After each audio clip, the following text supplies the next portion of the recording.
Jangan bagi dia orang tengok benda-benda merepek time maghrib. Dah, pergi mandi.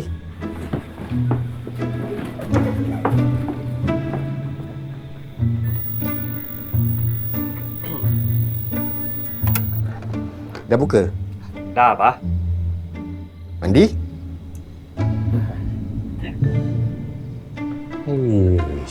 Aku ni.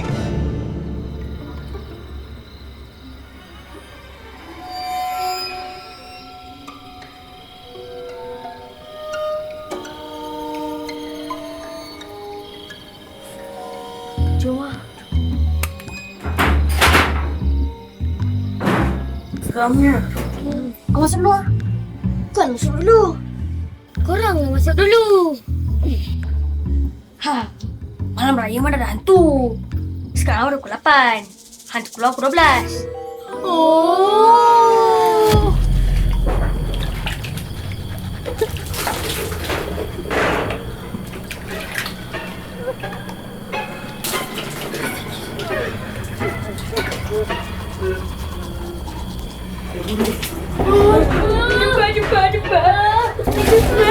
Cepat.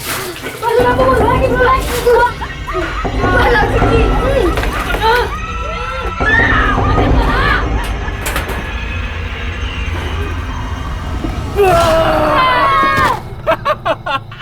Apa ni?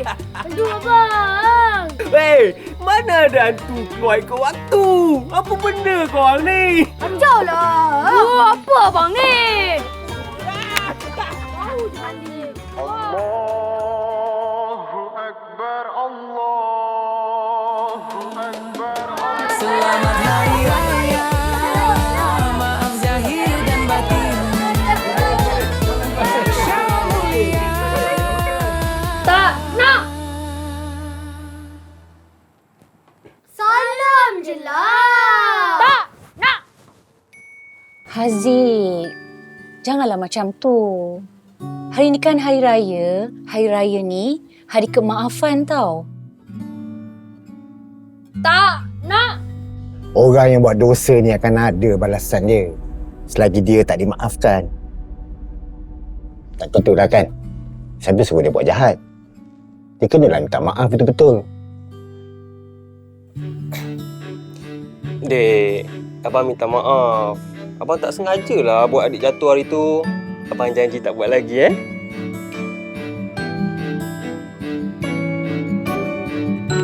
Yelah.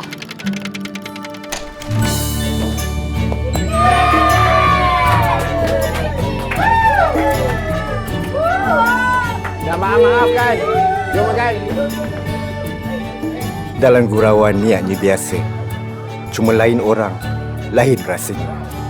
Selamat Hari Raya.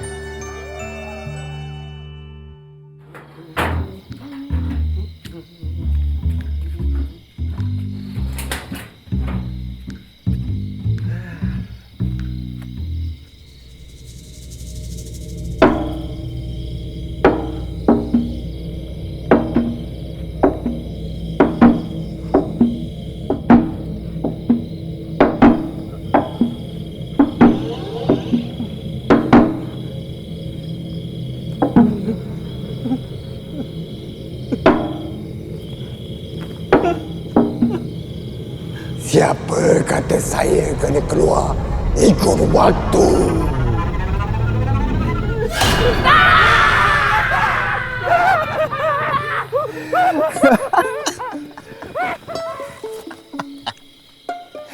Lah, ingatkan berani sangat tadi.